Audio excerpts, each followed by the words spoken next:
asalaamaaleykum mbokk yi ñu ngi leen di nuyu di leen dalal fii si seen télévision nationale di fas yéene dellu siwaat ak yéen si seen émission saytu tey ñu fas yéene waxtaan li nga xam ne moo aju ci wàllu mbay mi xam ngeen ne fi mu nekk ni taw bi egsi na fii ci Sénégal yëpp maanaam ndox mi dal na fépp te xam ngeen itam fan yii yëpp ñu ngi koy waxtaane li nga xam ne moo xew fële Ukraine jur na jaaxle lu bare ci biir àddina ci wàll blé bi nga xam ne moom la ñuy defaree mburu te tout Sénégal yëpp la waaye am na leneen itam loo xam ne mooy jóge ci côté yooyu di ñëw ci dëkk yi nga xam ne dañuy bay muy engrais ak urée loolu tamit mu jur ab jaaxle xam ngeen ne ba Covid-19 bi jàllee ba nga xam ne bateau dematul dëkkatul avion demul dëkkatul nit yi itam amoon nañ ab jaaxle crise Ukraine bi ñëw dolleeku ci mu ubbi bëtu nit ñi ñu ne naka la ñuy fexee ba wax dëgg yàlla am autosuffisance ci wàllu woo ndaxte képp koo xam ne amuloo semence jiw ju baax amuloo fertilisant engrais urée amuloo matériel agricole munoo bay loolu ngay am ba noppi ñu doog a commencé wax nag naka lañ ban production fa lañ ko bëgg a yóbbu fa lañ ci war a toll te wax dëgg yàlla nag Sénégal yàlla dëxëñ na fi ci biir réew mi loo xam ne war nañ ci mun a defar engrais parce que am nañu phosphate depuis at yu yàgg Sénégal mu ngi exploité phosphate am usine engrais boo xam ne mooy ICS yàlla def itam yàlla feeñal fi gaz ak pétrole te ñëpp xam nañ ne pour urée pour nga defar ko gaz da ngaa soxla gaz te loolu yàlla def na Sénégal am ci lu bare te ñu war ko tàmbale exploité ci 2023 bi nga xam ne moom lañu jëm waaye fi mu nekk nii comme ni ma ko waxee ci njëlbeen nawet bi tàmbali na te fi mu nekk nii baykat yi soxla nañu engrais soxla nañu urée soxla nañu jiw soxla nañ matériel agricole naka la ñuy fexee ba li nga xam ne soxla nañ ko ñu am ko ci jamono ji nga xam ne jamono ju metti la tey rek laajte naa ci marché bi saaku urée ñu ne ma 35000 juróom-ñaari junni yeneen engrais comme lu mel ne 18 20 dem ci 25000 ak 6 20 10 yu dem ci 20000 francs léegi naka la ñuy fexe ba mun a gunge baykat yi waaye itam ban pexe la gouvernement pouvoir public yi di mettre la ñuy taxawal pour nga xam ne danañ mën a defaral suñu bopp fii nga xam ne dootuñu koy jéggaane pour nga xam ne at yii di ñëw ak yeneen yi nga xam ne wax dëgg yàlla lépp lu ñu soxla ci wàll mbay danañ ko mën a am ndaxte xam ngeen ne Sénégal koom-koomam ci mbay la wéeru pour waxtaane ko nag ñu ngi fiy dalal tey ci émission saytu ñaari ministères yi nga xam ne ñoo ŋànk li ma jot a wax ni ci wàllu engrais mooy industrie nga xam ne ñoom ñooy fexe ba ay industrie ay usines nekk ci biir dëkk bi pour mun a defar xeetu engrais yooyu le ki leen fi nekkal di madame Bintou Manga nga xam ne moom mooy chef division statistique industrielle ak intégration sous-régionale madame Manga ñu ngi lay dalal. sëñ Abdoulaye ñu ngi lay fay di la sant di la gërëm ci invitation bi di nuyu sama naataango yu ma bokkal plateau di nuyu waa Sénégal di nuyu ñuy seetaan ñëpp wax nga dëgg man maa fi teewal waa ministère de l'industrie man maay chef division statistique industrielle ak intégration sous-régionale jërëjëf Abdoulaye. waaw jërëjëf ci li nga ñëw wuy si sunu invitation ki beneen ministère bi nga xam ne moo ŋànk mbir mi itam mooy ministère de l'agriculture nga xam ne ñoom ñooy gunge baykat yi ku ko fi teewal tey di docteur Waly Diouf di nga xam ne kii nga xam ne mooy coordonnateur programme national autosuffisance riz di ñu koy dalal itam ci plateau bi docteur bismillah. jërëjëf ñu ngi lay fay di lay sant lay gërëm ci invitation bi di nuyu ñi fi teew te ñu war a bokk waxtaan bi di nuyu aussi ni ñuy déglu di yaakaar ne daal lépp lu ñu fi wax dina am njëriñ. am nañ itam fii ci plateau bi koo xam ne moom xelam dafa màcc nekk ab gëstukat ci wàllu économie agricole di nekk fële ci ISRA di docteur Ndeye Fatou Faye madame Mané moom tam ñu koy dalal fii ci plateau bi. merci Abdoulaye salaamaaleykum maa ngi lay nuyu di nuyu ñi nekk ci plateau bi yëpp monsieur Nazirou Sall président CNCR. ñoom ñooy suñuy chef ndax recherche agricole moom ko wax béykat yi ñoo ci central di nuyu monsieur Waly Diouf madame Manga comme ni nga ko waxee man économiste la di liggéey ISRA nag li ñuy def mooy gëstu ci agriculture mais au sens large donc ñoo ngi ci production végétale production animale halieutique ak foresterie di def tamit gëstu ci nit ñi nga xam ne seen koom-koom ak seen ni ñuy comporté woo ñi nga xam ne ñoo nekk ci secteur yooyu may lay sant bu baax si invitation. jërëjëf docteur Ndeye Fatou Faye mel ni rek dafa présenté ki nga xam ne moo doon suñu ñeenteeli invité ndaxte kenn mënul waxtaane tomb yi nga xam ne jukki nañ ko fii te ñi nga xam ne ñoom la gën a concerné teewuñu ñuy béykat yi ci seen bopp ñu am fi itam Nazirou Sall président Nazirou Sall nga xam ne moom moo jiite kuréel bi ñu tuddee CNCR cadre national de concertation des ruraux nekk itam ab baykatu soble ak tomate yëpp fële ca Podor waaye moom moo jiite kuréel bi nga xam ne mooy kuréel bu gën a mag ci nga xam ne mooy kuréelu baykat yi Nazirou tam ñu lay jaajëfal bu baax parce que fi mu nekk ni ca Podor la jóge pour ñëw fekkee waxtaan bi. merci maa ngi lay jërëjëfal di remercier effectivement si invitation bu ñu invité CNCR pour bokk si waxtaan bi yoo xam ni en même temps waxtaan bu ko soxal trop. soxal ay membres am di nuyu képp Sénégalais ku ñuy déglu. di ñaan effectivement dañu fiy wax mu nekk njëriñ réew mi. comme ni nga ko waxee woon Nazirou mbir mi ñaar la nag lan lañ soxla ci teew mi léegi parce que fi mu nekk nawet bi tàmbali na waaye naka la ñuy fexe itam at yii di ñëw nga xam ne danañ mën a assurer ñoŋal sunu mbay ndaxte danañ fekk lépp liñ soxla dana fekk danañ ko mën a maîtriser waaye fi mu nekk campagne bi ñu tàmbalee nii est-ce que jot ngeen def seen i estimation ci li ngeen soxla ci wàllu urée ak engrais. waaw bon estimation si chiffre du ma ko joxe maa ngi en face docteur Waly Diouf mais lu ma xam. mooy Sénégal lu si gën a yaatu si mbéyam. mu ngi dépendre si taw. loolu moo tax ñu ngi si campagne bu gën mag. te képp béykat dana soxla tey loo xam ni lu muy jëfandikoo pour mun aar béyam. te mun ba mbéyam mun mën jaar yoon. loolu bokk na si engrais. si li ñu commencé nemmeeku si sunu membre mooy commencé nañu jot seen engrais. si li ñu commencé jokkoo ak ñoom. lu tem loo xam ni lii. war na nekk si loxo béykat tey. mooy mu am jiw am engrais am. loolu dafa war a nekk si loxam. loolu moo tax effectivement mu gën am yaakaar te mun fagaru pour fexe ba am campagne bu baax comme que commencé nañu yàlla commencé na wàcc taw si loolu la ñuy xaar dëgg mooy am yooyu fu ñu si toll na nag tem mun moo ko joxe si chiffre parce que aw ma ko fii mais ñu ngi li may mun seede rek mais commission bu nekk fu mu nekk am na ñu ko ku ñu foo toogal di xool ñaata la ñuy joxe dana am jamono suñu demee ba pare daañu mun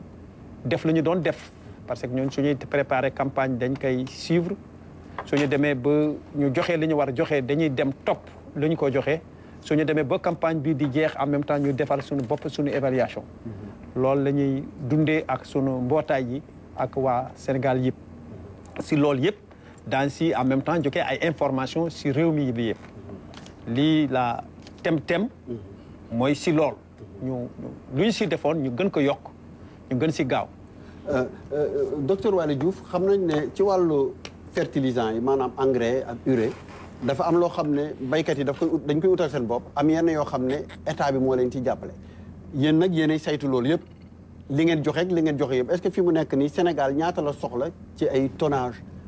ci urée ak engrais pour que vraiment campagne bi mun a dox comme ni mu waree. waaw boo jëlee li ñuy soxla pour gerte. xëy quand même liñ ciy béy yaatu na. jël li ñuy soxla ci li ñuy wax les céréales. ak mbéyu dër bi. à peu près on a un besoin de 500 000 tonnes. au niveau national. par at quoi. par at. environ. sur ces 500 000 tonnes. état bi day jël presque les 30%. ne lii man dama ci indi sorte de subvention pour le petit producteur. li des producteur bu nekk am nga liberté comme ni commerçant bu nekk amee liberté dem jënd jaay producteur bu nekk am na liberté dem yow tamit ci commerçant bu la neex nga jënd pour yóbbu say tool. lii daal mooy à peu près les besoins yi nga xam ne au niveau national bu ñu doon respecter norme de respecter normes. lii mooy à peu près les besoins au niveau national. toutes les formules confondues maintenant urée ci biir li ñuy wax NPK yëpp ci biir. waaw waaye li nga wax mu 500000 moom bari na lool fi mu nekk nii comme ni ñu koy waxee am na loo xam ne dafa xew ci àddina bi engrais ak urée li gënoon bari ñu ko doon jëli ji Ukraine wala Russie wala Pologne dëkk yu nekk fa fi mu nekk nag yëf yëpp dafa taxaw alors fi mu nekk nii est-ce que lan fi mu nekk lan mooy seen taxawaay pour essayer solutionner problème boobu la. waaw alors def nañ ay jéego yu bëri d'abord sortir Covid bi ak expérience bi ñu ci amee dafa taxoon ba immédiatement la ñu commandé au niveau des ICS immédiatement ci hivernage passé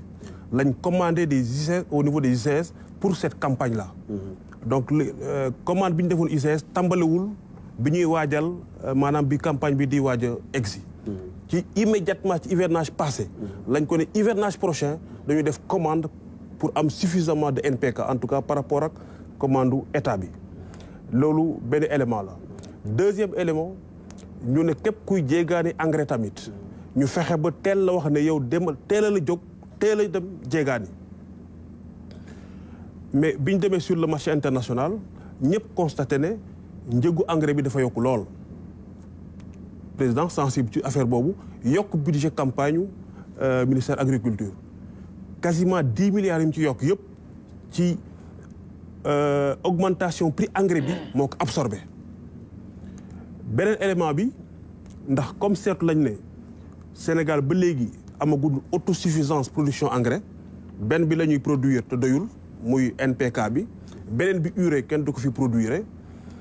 ñu ne nañu fexe ba ñu toogal ci gox-goxaat yi fépp fu ñu defee lu ñuy wax CRD de préparation de campagne nga fexe ba ñaax béykat yi fa nekk pour ñu utiliser aussi yeneen façon fertilisant comme ni ñuy wax ay tos xam boo ko utiliser que ni mu waree mën nga xëy na ñàkk utiliser sax lu ñuy wax engrais minéral te lu am solo la ku am sa jur mën na utiliser tos bi bañ ko yàq. beneen élément bi mooy fexe ba aussi engrais bi am ñu utiliser ko de façon efficiente au lieu ngay jël sa engrais di koy wasaare boo ko defee xëy na ñax bi ngay dundal mais doo dundal gàncax bi nga war a bi taxoon nga utiliser engrais bi. expliquer leen donc technique yoo xamante ne mën nañu yaxanal engrais bi te bu gën a efficace beneen élément bi aussi mooy ouverture du marché bi ku mu neex mën nga jënd fu la neex jaayee fu la neex lii daal mooy yi nga xamante ne ministère bi jël na ko comme anticipation pour que justement difficulté yu ñu amoon déjà période Covid bi difficulté yooyu bañ a empiré wu ci période conflit bi nga juñ sànq. waaw docteur Ndeye Fatou Faye yéen ay gëstukat yi nekk ca ISRA dégg nga lii docteur Waly Diouf wax ci ay xeetu solution yoo xam ne war nañ ko jël war ko eggee baykat yi yéen seen est-ce que gëstu ngeen ci mbir mi su nekkee gëstu ngeen ci lan la wone gëstu yooyu lan la génnee. waaw li nga wax am na solo engrais moom buñ ci waxee dafa doon loo xam ne dafa central ci production li koy firnde mooy ñun bu ñu nekkee ci terrain bi baykat bi sujet boo mënti andi da lay delloo si engrais ndax engrais mooy lépp daanaka si ñoom buñ ko amul li ñuy produire day néew lool léegi nag may rejoindre docteur Waly Diouf ci li mu wax besoin yi estimé na ko 500 000 tonnes la bëri na torop suñ ko comparé ak utilisation maanaam consommation d'engrais bi daanaka na ngay gis ne moom tous les engrais confondus la ñu jox mais bu ñu jëlee par exemple NPK 2018 lañ laa xool ak 2020 2018 mooy avant Covid bi 2020 ñoo ngi en plein Covid par exemple NPK consommation bi en 2018 c'était à 83 699 tonnes urée bi 533 000 tonnes en 2020 consommation MPK ñu ngi woon ci 97 000 tonnes environ urée bi 139 000 ñaar yooyu soo ko boolee yeneen ñi ñëwuñu xaw na sori 500 000 yi donc loolu day wane ne vraiment engrais quand même manqué na léegi nag solution yi ñu mën a am parce que bu ñu nee autosuffisance dafa am ñaari paramètres yoo xam ne mën nañ cee jouer autosuffisance mën nañ jouer ci offre bi maanaam li fi ne wala boog si demande bi maanaam ñun liñ soxla ñaar yëpp nag buñ ci joué wee xëy na dinañu faciliter les choses pour jouer si offre bi mooy industrie bi fi nekk ñu gën ko impliquer si marché bi subvention yi baax na torop état bi vraiment mi ngi dugal xaalis bu bëri pour producteurs yi jot engrais mais ba tey parfois day manqué industriel bi moom soo ko interroger parfois mu ne la man de sama NPK des na mais opérateurs yi ñoom dañoo jëndee fii wala dañoo jëndee fee moom am na ñu jënd si ci moom mais parfois day des donc offre bi moom am na ay efforts yu ñu si war a def envers l'industriel subvention yi mën nañ ko gën a tasaare par exemple sur toute la chaîne allant de la production à l'utilisateur fi mu ne nii ci utilisateur bi lañ koy yóbbu loolu baax na mais am na ba tey ñuy des ndax quelque ñooy jot am ñu jotul donc buñ ko tasee am na pays yoo xam ne noonu la ñuy def fu mel ni Inde industriel bi ci boppam day jot ci subvention yi comme ça moom prix bi muy jaayee da koy wàññi loolu si offre bi la maintenant suñ demee si demande bi ma koy rejoindre ba tey mooy engrais bi ñu am comme bëriwul nañ ko économiser donc indi ay technologie loolu am na ISRA placement profond de l'urée par exemple ISRA moo si liggéeyoon ak IFDC doon technologie boo xam ne diffusé nañ ko dans la vallée ak en Casamance nga xam ne day tax engrais bi doo ko sànni na ngay ñëw def ko directement si plante bi microdose tamit doon beneen technologie boo xam ne IFDC mi ngi koy promouvoir loolu ba tey day tax engrais bi nga sakkanal ko doo ko sànni donc loolu mooy ñu jouer si côté demande bi bu fee yokkoo fii wàññeeku xëy na bu boobaa dinañ mën a satisfaire besoin yi jërëjëf docteur Ndeye Fatou Faye madame Bintou Diamanga yow ministère industrie nga nekk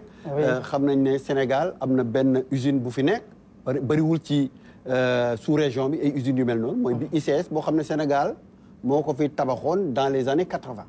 mu nekkoon ab usine boo xam ne depuis directeur général ba ki nga xam ne mooy ki ci mujj ñëpp ay sénégalais la yoo di ko doxal mu doon indi ak engrais ci biir réew mi ak sax sous région bi waaye ñu dem ba fi mu nekk nii ñun ñuy am problème engrais te ñu am fi usine am fi itam ay ressources naturelles yoo xam ne war nañ ci mën a def engrais est-ce que fi mu nekk loolu au niveau du ministère lan ngeen gisee loolu ci ministre industrie parce que nit ñi dañ koy wax très souvent naan naka la fi ICS di nekkee di jël ay sous-produit engrais wala ay engrais di ko yóbbu Inde ba Inde ñoom ñu ñoŋal seen i agriculture te ñun duñu mën a am engrais mu ñuy romb te suñuy béykat duñ ci jot jërëjëf Abdoulaye pour ci question bi au niveau du ministère de l'industrie ñoom ñoo amee politique industrielle ci orientation président de la République mooy ñu teg condition yoo xam ne si entreprise industrielle ñu mën a évoluer ci environnement boo xam ne si lu nit ñi soxla dañ leen ko mën a jox wax nga ba tudd ICS ICS yàgg na fi mais depuis 2014 dañ ko privatiser le groupe Indorama moo ko jënd mais ICS après xaw na renaître de ses cendres maanaam xaw na jógaat ndax aujourd'hui bu ñu waxee selon statistiques yi ñu am ICS am na capacité de production de 250 000 tonnes ICS rek nekku fi nag parce que ICS moom ils font ay engrais chimiques la ñuy def ci engrais chimique yooyu docteur Wade wax na ko sànq dafa bëri ay formule am na formule bu ñuy wax NPK am na yeneen formule DAP urée bi moom dañ ko importer parce que amul production Sénégal mais même au-delà de ICS am na yeneen industrie yu nekk yoo xam ni peut-être seen doole demeewul noonu su ma jëlee jox ñi def ci engrais biologique mooy biotech day def engrais ak fertilisant yoo xam ne si c'est des engrais écologiques des engrais verts boo xam ne si am na capacité de 50 000 tonnes am na Biotos am na éléphant vert am na yeneen autres producteurs waale wax na ko sànq capacité Sénégal c'est comment dire besoin Sénégal en engrais c'est 500 000 tonnes mais d'après statistiques yi ñu am de 2017 à 2021 la production en engrais au Sénégal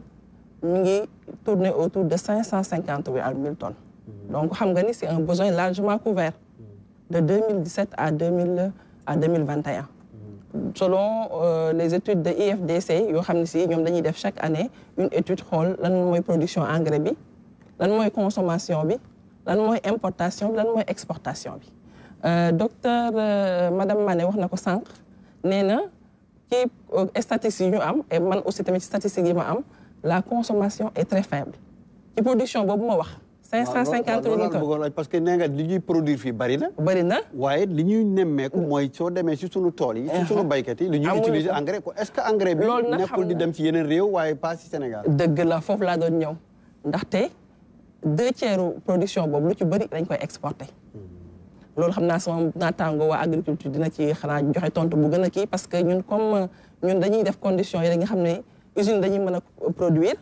am ci environnement bu favorable mais pour utilisation bi nag peut-être ñun suñu naataango agriculture dañuy expliquer ñoom naka la ñuy doxalee ak ñiy produire engrais. comme jox naa benn exemple biotech bii def engrais bio qui engrais de grande qualité je pense que waa ISRA duñu ma démentir xam nañu engrais bio mooy engrais bu baax. sama mbokk producteur soble yi xam nañ ko mooy engrais boo xam ne boo ko utiliser sa production mën na def ay 6 mois du gaaw a yàqu te engrais boo xam ne day defar suuf c'est vrai que liñ ciy produire bare du capacité 50 000 tonnes am na yeneen engrais yoo xam ne si bio la ay alternative la mais consommation bi ñu ko xoolee ci 553 000 tonnes yooyu ñuy produire ci Sénégal boo boolee engrais yëpp confondu consommation bi di tourner maximum autour de 100 000 tonnes parfois voire moins exportation yi mooy occuper 2/3 yi parfois 300 à 400 000 tonnes ñi ngi exporter fii Gambie ñi ngi exporter Mali ñi ngi exporter Guinée même dañuy exporter sax États-Unis waaye ICS parce que d'après information yi ma am loolu nag li gën mooy comme instant bi dañu nekk ci période de crise Covid jaar na fi jeexagul ndax crise ci kaw crise la ñu am ndaxte crise ukrainienne bi du ñu touché waruñu woon touché directement parce que du en Afrique mais ñun effet indirect yi la ñuy dund wax nga ko ci engrais yi ak na ci yeneen domaines yoo xam ne si mi ñuy touché fi mu toll ñëpp xam nañ ko de secteur yu bari dañu am ay flambée des prix les denrées de première nécessité li ko waral mooy ndax lu bari lañ ko woon jéggaani léegi nag ministère industrie dafa am orientation forte à travers le PSE boo xam dañ ko def depuis 2014 ak le PAP de accéléré ñun en 2021 en octobre dernier dañoo valider une nouvelle stratégie d'industrialisation la nouvelle politique industrielle récemment le 15 janvier dernier en conseil des ministres le président l'a validé en conseil des ministres te mu ngi exhorté secteurs yëpp ñu travailler ensemble ak ministère industrie pour que ñu am industrie bu dëgër industrie boo xam ne si day profiter suñu dëkk industrie bi nga xam ni dafay tax ñun luy besoin en autosuffisance alimentaire parce que suñu stratégie boobu dañ ko def ay pàcc dañ ko def 4 axes sur des plans quinquennaux 2021 2025 premier axe bi dañ ko wax lu ñu doon dañuy transformer lépp li nga xam ne dañ koy bay fii ci Sénégal que ce soit des produits agricoles wax nañ ko que ce soit des produits halieutiques mooy lu jóge ci géej gi que ce soit des produits sylvopastoraux mooy lu jóge ci sàmm gi loolu bu ñu ko transformer ku ciy njëkk a bénéficier wu mooy Sénégalais yi ndaxte Sénégal yàlla may na leen am nañ loo xam ne si mooy lan am nañ ay suuf am nañu naaj am nañu taw donc li des mooy ñu teg conditions yi nga xam ne si dañu mën a transformer suñu recherche yooyu nga xam ne moom la ñu yàlla may. Deuxième axe aussi mooy transformation des ressources minérales et des ressources en hydrocarbures wax nga ko sànq ci sa biir wax en 2023 bientôt dañuy am ci production pétrole ak gaz. loolu tamit day indi ay perspectives. ñu xool lan lañ ci mën a transformer. waaw léegi dama wax nga ne effectivement am ngeen benn plan boo xam ne validé nañ ko. pour industrialisation wax nga ci waxu transformation bi. waaye foofu mooy jeexital bi waaye parce que ndax laata ngay transformer war nga. war nga am est-ce que fi mu nekk nii defoo leen tamit mu nekk loo xam ne lu stratégique lay doon loo xam ne vraiment dañ ci war a bàyyi xel bu baax a baax pour ci wàllu production. ay fertilisants yi donte ne wax nga ne li ñuy produire bari na ba ñu koy yóbbu bitim réew waaye est-ce que fi mu nekk nii parce que am na loo xam ne dañ koy jéggaane ba tey muy urée bi. te suñuy waxu gaz bi fu mu toll nii. ci waxu énergie lañ ciy wax. waxu essence ak yooyu waaye duñ ci waxu urée est-ce que fi mu nekk yéen war a seen xalaat demul ci loola. effectivement c'est en perspective comme ni ñu ko waxee d'ici 2023 la production de gaz et de pétrole va venir et c'est une perspective et c'est envisageable hein. Parce que l'État met des conditions parce que xam nga État du créer industrie. mais lu muy def day teg conditions yi nga xam ne si industrie dañuy mën a ñëw installé wu. bu ñu installé wu def production suffisante pour que population bi mën cee bénéficier wu. léegi comme ñu ngi jëgmal production gaz production pétrole. loolu c'est une perspective de faire de l'urée et ce sera l'occasion même et sur loolu nag dañ ciy woo maanaam secteur privé bi. ñu ñëw état accompagner leen pour ñu investir parce que li nga wax am na solo trop ndaxte ci même domaine engrais bi dañoo war a am ci chaque coin du pays même des productions yoo xam ne si dans chaque zone pour que zone boobu di ko mën a utiliser. wax nga sànq ba wax ay tos wax ay fumée. bon damay def benn anecdote parce que man maa ngi dëkk ba Mbos au passage maa ngi nuyu sama mbokk waa Mbos yi man sama papa baykat la. depuis ba nekk xale damay gis muy jënd engrais parfois mu ni day bay mais dañ koy jox tuuti engrais du doy muy jënd te heure bii dañu toll ne engrais boo xam ne dafa cher te loolu ñun bu ñu amee occasion produire urée bu doy profité ci gazu Sénégal loolu ça sera rentable pour tout le monde te day développer ñun suñu industrie parce que ci perspective yooyu la ñu nekk. donc loolu laa wax c'est quelque chose qui est envisageable parce que l'État met les conditions pour que les industries puissent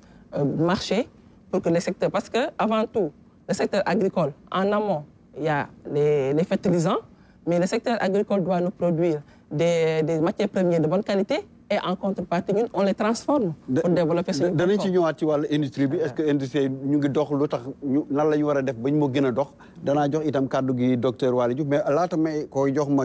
ñëw ci tourné ci Nazirou soxna Binta Manga dafa ne Sénégal day produire lu ëpp 500 000 tonnes ci engrais waaye ñu seetlu ne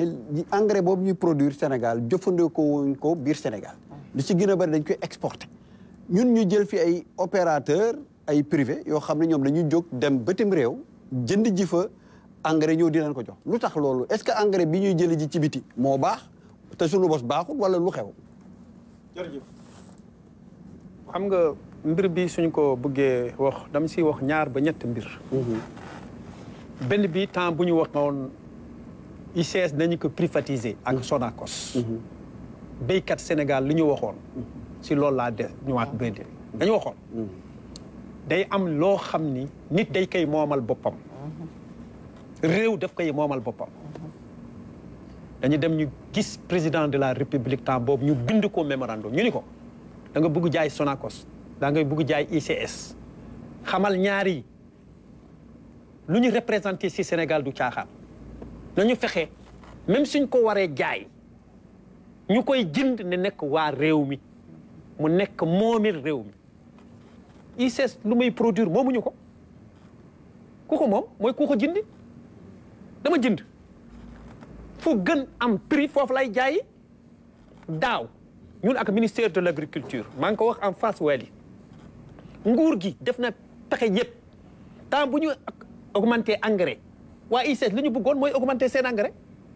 nguur gi nee ko déet doo augmenter soo augmenter naa la taxé su amul woon jumtuwaay boobu day augmenter engrais am temps bu mu xamee nguur gi du ko may mu augmenter mais lu gën bari si engrais am da ko jaay ci biti pour ñu jot ñun sunu quota en tant que béykat si réew mi chaque jour dañ doon dem ci usine bi ñu xool ñaata lay produire par jour man dem naa Inde xam nga ñoo ko jënd coopérative la man dem naa foofu ci coopérative bi nga xam ne ñoom ñoo jënd ICS ñoo jënd ICS te ñu ko jënd ñu ngi defal urée te dañu fi jël produit buy defal foofu urée mbir su jotee dañ koy wax xam luy tukulóor di wax guddi yuuku guddi dañu ko bàyyi si kenn moomeel dafa am maanaa béykat sénégalais béykat Afrique naa leen jox ñaar chiffre li ñu wax si engrais lépp li ñuy produire li ñuy jëfandikoo si engrais motul 30 kilos par an Union européenne ñu ngi si 154 kilos par an. danaa ñëwaat yow léegi dafa mel ne dafa am benn téléspectateur bu nekk ci ligne bi asalaamaaleykum. maaleykum salaam. sëñ bi tur bi naka la. Mamadou Dieng. Mamadou Dieng fan nga ñuy wooyee Dieng. oui Mamadou Dieng Dakar Sacré-Cœur. ah Dakar Sacré-Cœur da nga bëggoon poser question wala da nga bëggoon indi contribution ci biir waxtaan bi Dieng. dama bëggoon indi contribution ci waxtaan bi. waaw soo ko mënee def rapidement comme ça ma dellu si waat ci Nazir bismillah. voilà maa ngi leen di nuyu yéen ñëpp di leen sant ci ñi nekk ci plateau bi. ñu ngi lay fay. alors man maay Mamadou Dieng directeur général biotech. man maa yor usine buy defar engrais organique fii Sénégal. alors donc ñu ngi nekk Kër Gilaay. région de Thiès. et ñu ngi produire à peu près 50 000 tonnes d'engrais par an. mais li mu mënoon wax mooy xam nga chaque fois suñuy wax dañ naan urée NPK ak yooyu. bon parce que semaine bii passée yëpp la DTAS nga xam ne noonu agroécologie Sénégal. waaw. ñu ngi doon réunir pour parler d'agroécologie, essayer d'améliorer un peu la productivité au Sénégal. Et c'est sur la base du PSE vert que le président de la République a initié. Bon, mais il faudrait que suñu waxtaan yu wax yi ñu bañ a basé ci urée bi rek bàyyi ak engrais chimique parce que loolu de toute façon dinañ ba xam ne dootuñu ko mën a am. ñun li ñu def fii Sénégal produit yu baax la ñun ñëpp xam nañ ko. man fi mu nekk 70% de mes produits du ma ko jaay Sénégal dama koy exporter au Burkina ak ailleurs parce que bii duñ ko jël. lu tax soo ko koy exporter xanaa waa Sénégal soxla lu tax doo amoo fi ay ñoo xam ne dañ koy laaj. ah Sénégal su ko wax mu la urée ñoom urée lañ jànguñu leneen. alors il faut que ñoom ñu ci góorgóorlu xam ni engrais organique bi. mooy defaraat suuf si. pour permettre plantes yi ñu mën a dox normalement. te par rapport à l'urée c'est une alternative très intéressante. parce que du yàqu suuf surtout amul impact. te ñun ñu ngi ko utiliser. da nga am productivité en plus. te sa suuf dana gën a dundaat. te suuf Sénégal yëpp dañu manqué matière organique. je crois que le docteur de l'agriculture doit le savoir xam na ko. su amul matière organique ci suuf si kii bu du mën sax urée rek nga ci mën def muy dem. waaw monsieur Dieng est-ce que loolu ñàkk xam la ci côté baykat yi wala dafa fekk ne produit bi dafa engrais bi ak kii bi urée bi moo gën a accessible ci wàllu njëg. non mais aujourd'hui urée bi mi ngi jàll la tonne à 750 000. L'engrais organique coûte 200 000. ok donc vous voyez qu'il y a une grande différence extrêmement importante. mais question lu ñu ko tuddee vulgarisation ak wax la. parce que ñu dañ ko wax engrais rek mu la urée. il faut ñu génne xelu béykat yi ci urée boobu parce que urée boobu mënatuñu am benn te ñoom ñëpp koo ci wax lu baaxul sama suuf mais moom laa jënd. te lu baaxul sa suuf kay soo ko jëlee yaa ngi lool sa bopp. et comme li ñu doon wax sànq ñun engrais organique bi président CNCR boobu nekk foofu xam na ni chaque année dañuy jooy di suñu oignons yi dañuy pourri mën ñu ko jaay bi ngi nii teg suñu loxo. mais parce que engrais chimique lañ koy béyee. suñ ko béyee woon engrais organique bi. mën na ko gaare 6 mois te du yàqu. jërëjëf waaw jërëjëf sëñ Dieng si sa contribution bi. laata may jox kàddu gi ki nga xam ne gëstukat bi ci ISRA ak Waly mais ma bàyyi sëñ Nazirou mu eggali ci li mu nekkoon parce que dafa ne ci wàllu engrais comme yéen ni ngeen nii ñoom Dieng di produire fii ay engrais organique waaye itam engrais chimique bi nga xam ne itam dañ ko soxla dafa war a nekk si sunu moomeel. waaw man lu gën am maanaa si suma wax. mooy moomeel. te moomeel bi fan la war a sukkandiku. Sénégal. lu ñu bëgg dund lan la si lam suñu nangee ñun ñëpp dañu war a dund si luy meññ si réew mi di ñor si réew mi li ñuy wax ni yëpp dana réglé 96 le mouvement paysan africain la damay wax yëkkati baatam ne pour ñu moom suñu bopp nañu moom suñu lekk tey gis nañu si ñett mbir Covid Ukraine su ma jëlee dernier cas bi mooy Ukraine lan lay woone moomuñu mbir bi jarul ñu koy laam-laame moom te moom bi fan lay sukkandiku ñu am politique boo xam ni luy ñor si réew mi moo am fu muy jar man d'accord mo ak lu ma wax ci engrais organique bi d'accord naa ko si moom 100%. mais soble bu ñor boo xam ni amul prix lool fii si Sénégal lañ ko war régler ñu waruñu ko door ci urée mbirum urée rek loolu day nekk technique commerciale man lu ma war a xam mooy def naa pexe man béykat bu nekk si kër gi ba lu Sénégal war dund si oignon 12 mois tey béykat yi def nañu si marché Sénégal lu koy dundal 10 mois te mënuñu ko jaay fu ñuy dem du ñu dem fenn si loolu la ñu war taxaw ñun ñëpp Sénégal man du ma wax président damay wax Sénégal yi yëpp si loolu la ñu war teg suñu tànk mais ban priorité la ñuy joxe suñu réew si loolu la ñu waxoon Sonacos déet bul ko laal soo ko waree laal nañu nekk dafa yore filière bu gën stratégique ICS moo nekkoon fleuron Afrique yëpp ñun ñëpp xam nañu ko gis ngeen Sonacos après gouvernement bu ñu changé dañ ko jëlaat mbir bi foofu la taxaw ñaareel bi ba mu see yokk ñu ngi wax pétrole ñu ngi wax gaz man xaw ma pétrole bi gaz bi ñaari mbir rek laa si xam parce que temps bu ñu doon def waxtaan yi ñun kenn ñu woowuñu kenn woowuñu si waxtaan bopp yan béykat yi ñun béykat yi non dañuy non loolu mbirum waa taaxal lañ ni ñu xam nga gars yi ñu ngi si wax saytu ñun ñu ngi wax si ñaar pétrole boobu ak gaz man xaw ma techniquement est-ce que boobu mën na jur ñu def urée benn dam koy laaj nañ ñu tontu su ko mënul nañ ñu wax fan loolu communication stratégie communication moo koy réglé ñaareel bi pétrole bi ak gaz bi su waree jur dara nee nañu budget Sénégal mu ngi si 5 milliards 5000 milliards ñu ngi si 70 milliards waaye nañu d'accord si Sénégal jël 1000 milliards yi def ko si souveraineté alimentaire léegi ñu xool mbirum usine du am problème fii urée dootul am problème engrais organique bi dootul am problème lu ñuy lekk dootul am problème mbir bi foofu la nekk nañ ko waxtaan si loolu man loolu laa si am comme gis. jërëjëf Nazirou madame Manga Nazirou nee na gaz bi nga xam ne dafa war a génn fii si Sénégal mu nekk ab xéewal boo xam ne yàlla moo ñu ko jagleel est-ce que mun nañ ci defar urée d'abord techniquement. Abdoulaye bon question boobu nag yaakaaruma nag naa ma tontu parce que du ma experte en la matière. mais xam nañ ni production urée ça se fait à partir du gaz loolu peut-être madame Mané elle va me comment dirais-je corriger su ma ci wax. mais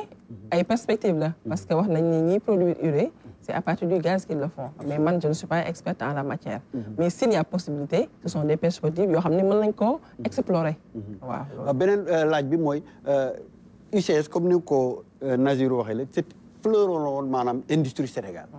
nga xam ne sénégalais ñoo ko defar mu nekk industrie bu complexe waaye ñu koy fonctionner la correctement. waaye mu dem ba suux est-ce que saytu ngeen li taxoon loolu ba nga xam ne danañ mun a moytandiku loolu suñu taxawalaate yeneen i usine parce que usine boobu dafa am doole li ñuy dund tey wane na ko wane na ne wax dëgg yàlla dañ ko soxla ba ñi nga xam ne ñoom ñoo ko moomal seen bopp bëgg di ko jël di ko yóbbu Inde ak yooyu te ñun ñu soxla ko. effectivement wax nga dëgg parce que comme wax naa ko sànq état nekkul fii pour créer industrie mais dafay créer condition. mais li mu wax nii que ni industrie que ce soit ICS que mu nekk benn industrie. état bu ci amee part bu importante daf koy jox pouvoir te pouvoir boobu moo koy jox gëdd boo xam ne ci lu mu ci mën a décider mu décider ko ci te loolu du lu ñu dàq war na mën nekk ba joxe benn exemple comme Covid bi mu jaaree ñu tëj frontières yi ñu toog ay weer avion dawul dara dawul feebar bi nekk fii bi mu passé ñu xool ni ñun de Covid bi am na lu ñu jàngal war nañu xool si benn côté ci lañ développé lu ñu ooyee industrie pharmaceutique instant yi en partenariat avec le ministère de l'économie on est en train de développer et l'État pour le moment s'est engagé à hauteur de 30% avec l'entreprise Médis et il a injecté de l'argent ci kii boobu ak développement 18 molécules yoo xam ne si mooy garab yi nga xam ne moom lañ gën a soxla loolu lu koy waral pour que état mën ci di jox gëddam di def àqam pour que li population bi soxla nga xam ne si ñun suñu nécessité la maanaam lu ñu soxla loo xam ne si question de survie la pour ñu mën cee gis suñu bopp même li sëñ Sall wax dëgg la te loolu lu mën a nekk la lu envisageable la maanaam ñu am yeneen mastodonte comme genre ICS yoo xam ne état daf ci am pouvoir bu rëy ndax loolu mën naa ne dafay jox état beneen gëdd boo xam ne si day tax comme lii am léegi ni guerre Ukraine bi bu amee bu population bi soxlaa engrais état bu ci amee benn pourcentage bu rëy dina mën a agir pour que loolu mu mën a yemb ci producteurs yi ci population yi pour mën a am li ñu bëgg loolu loo xam ne si kenn dàq ko war na mën a nekk mais comme ni ma ko waxee woon sànq léegi ñun stratégie de développement industriel yi ñu am actuellement foofu la état nekk maanaam suñu besoins yoo xam ne ñu satisfaire ko les besoins de première nécessité wax na ko nit ki sa biir waroo ko dénkaane da nga war a bay ngir dundee te bay dafa am condition yu koy laal engrais bu ñu wax nii lañ ci war a mën a am benn souveraineté léegi nag ci côté boobu wax nañ fi ay engrais chimique wax nañ fi engrais organique loolu yëpp dama jàpp ni war nañ ci mën a gën a waxtaan gën cee mën a trouver ay solution boo xam ne si état bi day accompagner tout secteur privé parce que quand bu ñu jëlee le PAP 2A bi ñu ko xaymaa presque 80% secteur industrie la mais c'est le privé la ñuy invité le privé national les champions nationaux pour ñu ñëw jàpp ci plan boobu noonu pour que ñu am une industrialisation maanaam transformation bu forte boo xam ne day transformer suñu économie état ci perspective yooyu la nekk docteur Waly état bi wax nga ko sànq dafay subventionné lu bari ci engrais wax nga ay 30% waaye dafa am lu feeñ ci waxtaan wi nee nañu usine bi nga xam ne dafa nekk fii ci biir réew mi di defar engrais boo xam ne dafa baax ba nit ñi soxla ko bitim réew day génn di dem yéen ngeen di subventionné engrais boo xam ne dafay jóge bitim réew. Nazirou tamit wax na ko nee na comme ñoom moom seen usine am na foo xam ne fu muy toll doo leen mën a wañ seen loxo est-ce que loolu xalaat ngeen ko pour seet na ngeen ko jubante. waaw Nazirou bi yaakaar naa mën na ma cee témoigner xam na ne lu nekk def nañ ko jéem nañ ko pour am cette souveraineté. Maintenant usine bi biñ ko privatiser yàgg na je pense c'était dans les années 90. 2014 laa bëggoon wax effectivement amoon na période boo xamante ne c'était une confédération de producteurs moo ko jëndoon mais jaar na ci yeneen loxo mais ba léegi rek ci biir ay indien lañu day jóge ci loxo kee dem ci loxo kële mais yëpp waa Inde lañu alors pour le moment état fi nga xamante ne daal xëj na téye na fa mooy fexe ba teel a def commande am wax ak ICS aussi ci fulaak fayda ne campagne bii di ñëw bëgg naa nga réserver ma lii te loolu ICS pour le moment moo ngi koy respecté comme on dit nag lu la bett mën la Covid bi li ñu def ñoo bettoon mais on a suffisamment anticipé préparé campagne 2022 bi ba jafe-jafe yi ñu amoon ci 2021 amuñu ko ci campagne 2022 bi maintenant du point de vue stratégique est-ce que on doit aller au-delà man gëm naa il faut aller au-delà Nazirou mu wax dama cee d'accord ak moom bu baax a baax am na des industriels yoo xamante ne man gëm naa ne même bu ko Sénégal moomul à 100% war na ci am une possibilité boo xamante ne li mu bëgg rek moo fay dox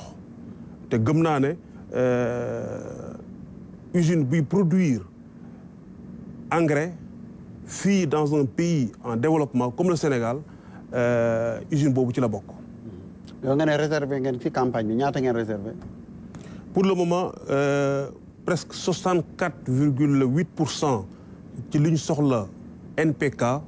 ICS ñoo koy produire. 64% lu ëpp lu xaaj bi li ngeen soxla lu ëpp loolu. Absolument. D'accord. Pour le moment déjà il nous a produit 60 000 tonnes de NPK. fi am na tamit kenn koo xam ne wax na sànq ci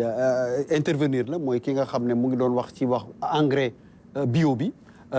est-ce que gouvernement bi itam boole na engrais yooyu ci subvention yi enfin fexe ba engrais yooyu itam ñu tàbbi ci loxo baykat yi est-ce que loolu itam. absolument commencé nañ ko mais comme ni mu ko waxee xam nga boo indee produit bu bees il faut que nga def promotion vulgarisation bu bëri ndax producteur bi moom toolam te boo ko indilee lu mu xamul nawet dafa doy waar mënul jékki-jékki rek jël produit boo xay wóoru ko ndax est-ce que day baaxal gàncax wala du ko baaxal moo tax ndànk nag nga ciy def rek di demee ba convaincre producteur mais je sais que hivernage bi passé am na ay engrais organique yu bëri yoo xam ne dugal nañ ko pour wan nit ñi ne lii kat xëj na mën nañ ko remplacer ak yeneen i formule d'engrais mais aussi il faut que ñu leeral que képp kuy produire wala ku jëndi engrais minéral engrais organique war nga yow tamit ci sa boor nga fexe ba def promotion bi ci war def vulgarisation bi ci war mais du état moo la war a defal vulgarisation lu ñu mën nag pour jàppale leen ñoo ngi koy def maanaam def ay commande def ko sax 100% maanaam maye dañ ko jënd 100% maye ko juste pour pousser les producteurs ñu mën ko habituer mais est-ce que loolu su nekkee ne dafa nekk si benn jamono joo xam ne engrais bi dañ ko gisatul mu metti mu prix bi xaw a doy waar parce que gisoon nañ fii saaku urée ñu koy jënde ba 60 000 francs est-ce que ci wàllu woowu état tamit du profiter ci loolu pour mun a jox leen engrais boo xam ne baax na ci suuf si waaye itam njëg bi gën na suufee. moom la ñuy def sax moom laa la wax ni mën na ko déjà daaw lañ ko tàmbale ren aussi ñoo ngi koy continuer xam nga boo jëndee engrais maye ko subvention 100% ça veut dire que yaa ngi pousse nit ki pour que mu familiariser wu ndax xamu ko nit ki avant muy jënd souvent soxla na nga convaincre ko ne lii déjà dina baax moo tax ma ne la état li ma jàpp ne mooy cëram mooy jàppale industriels yooyu moo ngi koy def maanaam commandé dem joxe mais il faut aussi que ñi produire ñu xam ne c'est à eux aussi de faire la promotion seen produit pour que béykat yi xam ko. jërëjëf am na beneen téléspectateur ci ligne bi asalaamaaleykum. maaleykum salaam. tur bi naka la. Maodo Ka depuis Potou. Maodo Ka Potou ci ñaay bi. waaw ci ñaay bi. waaw da nga bëggoon poser question wala da nga bëggoon contribuer. waaw dama bëggoon participer tuuti rek ci débat bi. waaw bismillah Modou. waaw maa ngi lay ziar bu baax Abdoulaye. ñu ngi lay delloo ziar. di nuyu mbokk téléspectateurs ak ñi fi toog yëpp ci débat bi. damay raison rek Nazirou ci li mu wax léegi. di ko appuyer bu baax a baax man de xam naa ne ñun fii ci dans la zone des Niayes moom. suñ principal problème mooy wàllu commercialisation. ndax yàlla dogal na nee nañ nañuy bay li ñuy dundee te dundee li ñuy bay. heureusement fekk nañ ñu ñun ci zone des Niayes bi bu baax a baax. mais malheureusement gis ñu suñu bopp ñu ngi bay ñu ngi am production. am nañu surproduction sax alhamdulilah mënoon nañu wax atteindre nañu autosuffisance bi. mais malheureusement mu ngi yàqu suñu loxo amuñu magasin de stockage amuñu chambre de problème commercialisation mu ñu jàpp. du coup donc problème yi à chaque fois di persiste di ñëwaat. donc bu ñu sañoon nag état bi ñu wàññi politique bi ci kii bi ñu jox ko borom xam-xam yoo xamante ne si ñoom amuñu benn kii politique mais expérience lañ ci xam boole ci expérience ñi nga xam ne ñu ngi ci zone des Niayes bi. bu ko defee lépp lu ñu bëgg ci mbay mi ñu mën ko am. ñu ñaan tamit président de la république muy zone des Niayes bi ni mu bàyyi ci xel bu baax a baax sécuriser ñu ko ndax am na ay menaces yu ñuy yot ci menaces yooyu bu sottee du baax. te fii ku xam zone des Niayes xam zone boo xam bu am solo ci réew mi ci wàllu horticulture muy mbayum soble muy mbayum pomme de terre muy mbayum carotte légumes daal de manière générale. waaw Maodo wax nga problème commercialisation bi moom moo leen gën a jaaxal fi mu toll nii waaye itam est-ce que ci wàll fertilisant yi amoo leen ci benn problème donte ne dañoo wax ne depuis ba crise bi amee Ukraine prix yokku na est-ce que loolu itam du problème ci yéen. bien sûr wàllu engrais bi ren gis nañ ci loo xam te ne lu jéggi dayoo la sax ndax ci wàllu benn sac engrais bu doon jaar 12000 tey ñu ngi koy jënd 36000 ba 37000. boole ci te doo ko gis. donc loolu tamit day feeñ ci suñu wàllu production ndax ku ne xam ne engrais dafa am solo ci mbay. boo amul engrais mën nga wax ne boo waroon a am 100 boo mootul 50 yi day des du ñëw. donc foofu tamit ñu ngi ñaan bu baax ba ñu doole suñu usines yi nga xam ñu ngi fii ci biir réew mi ñu doole leen ba dootuñu amati jafe-jafe ci wàllu engrais parce que li nga wax ni guerre bi ak Covid bi tamit yëpp njàngale la woon donc nañu xaar leneen ñëwaat ëllëg donc nañuy jéem a fagaru depuis léegi ñu jéem a dooleel suñu mbay mi dooleel suñu entreprise ba nga xam ne loolu yëpp dinañu mën a yor suñu bopp ci lépp ndax am nañu ñu manqué wuñu dara am nañu ndox am nañu suuf am nañu naaj donc tuuti moyen la ñuy def rek boole ci ak effort baykat yi ak gouvernement bi lépp lu ñu bëgg ci suñu Sénégal gi ñu am ko.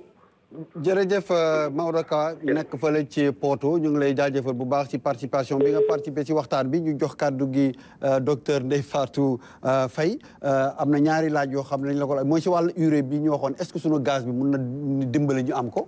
donte ne économiste nga doo industriel waaye du ñàkk nga mun ñu ci wax dara beneen bi mooy engrais organique yi nga xam ne am na ñoo xam ne ñu ngi ci produire ba ay lu toll ci 50 000 tonnes est-ce que loolu tamit nekkul ay perspectives yoo xam ne mun na indi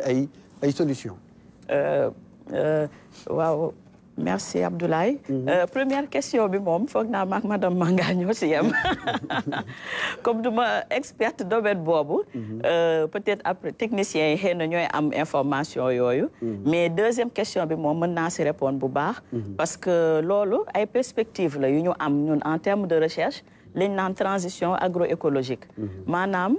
fi mu ne nii gis nañ ne naam Sénégal sax li ñu utiliser engrais chimique bëriwul. mais am na njeexital yu muy am ci plante yi te aussi comme manqué na foog ñu trouver ay alternative maintenant alternative yooyu nag pour mu am effet laaj na aussi ay investissement laaj ay changement de politique investissement yi mu laaj moo ñu investir bu baax ci fertilisation des sols parce que xam nañ ne suñu suuf yi dañoo dee surtout bassin arachidier les sols sont très dégradés donc ñun ci suñuy gëstu ñu ngi promouvoir li nga xam ne mooy les amendements verts mooy yi nga xam ne laajul engrais lu mel ni compost lu mel ni fumier suñu gëstukat yi aussi ñu ngi jéem a récupérer suuf yi nga xam ne dafa am xorom parce que suuf yooyu boo xoolee terre arable yi Sénégal bu tollee si environ 4 millions d'hectares 1,7 million yi ay terre salée lañ loolu potentiel la boo xam ne dañ ko war a exploiter suñu gëstu ISRA ñuy génne ay technologie pour récupérer terre salée yooyu parfois coque d'arachide bi la ñuy utiliser am na sama collègue yu siy liggéey di aussi fexe éviter perte biodiversité bi ñu am par exemple dañuy seetlu ne bu nawet di ñëw ci tool yi garab yi fa ne suñu mbokku béykat yi day am ñoo xam ne dañ koy dindi ba pare lakk ko lakk boobu perte la donc ñuy promouvoir technologie yoo xam ne par exemple ci ngeer au lieu nga koy lakk na nga koy bàyyi si tool bi dugal ko tuuti si suuf si jeex ko tuuti mu dugg bàyyi ko noonu ba hivernage bi ñëw loolu dina dundal suuf si donc yooyu ay technologie la yoo xam ne ISRA mettre na ko en place maintenant nag dafa doon loo xam ne dafa laaj investissement yu important état bi dugg ci pour ñu mettre ko à l'échelle parce que loo xam ne def nañ ko am na ay résultats par exemple récupération terre salée bi am na projet buñ ci def récupérer ay parcelles te parcelles yooyu bi ñu ko récupérer dañ koo jox ay groupes vulnérables femmes yi par exemple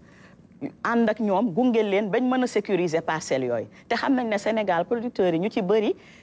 seen principal problème mooy suuf si ñuy bay sécuriser wul loolu day tax ba même suñ bëggee financement duñ ko am donc comme ñun récupération terre yooyu permettre na ñu dem ba aboutir ci ay sécurisation foncière surtout pour les groupes vulnérables donc pour ñun lu ñu war a promouvoir la indi ci ay investissement pour mettre ko à l'échelle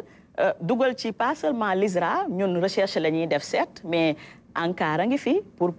diffusion des technologies DRDR yaa ngi fi ONG yaa ngi fi donc chaîne baa ngi fi pour mettre à l'échelle ñun technologie yi nga xam ne ñun dañ koo génne accompagnement daal lay laaj. jërëjëf docteur Ndeye Fatou Faye am na keneen ku nekk ci ligne bi asalaamaaleykum.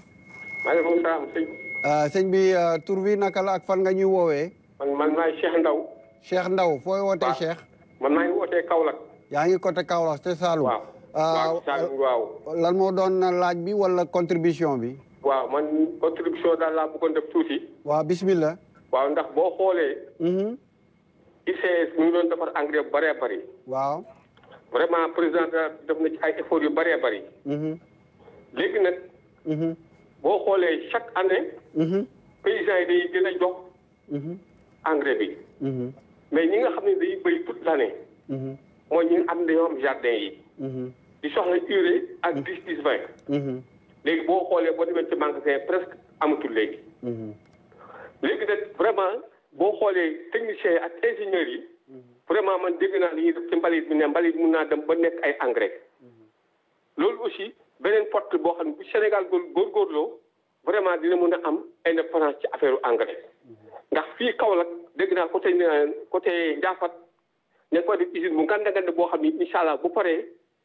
dina mën a am engrais bu bëree bëri. mais nag état bi dafa war a góorgóorlu pour ICS mu nekk Sénégal mu nekk priorité ndax normalul ICS ne fi président def ay efforts yu bëree bëri ci engrais bi ñu jël engrais bi ko génne loolu moom vraiment jaaduwul c'est pas normal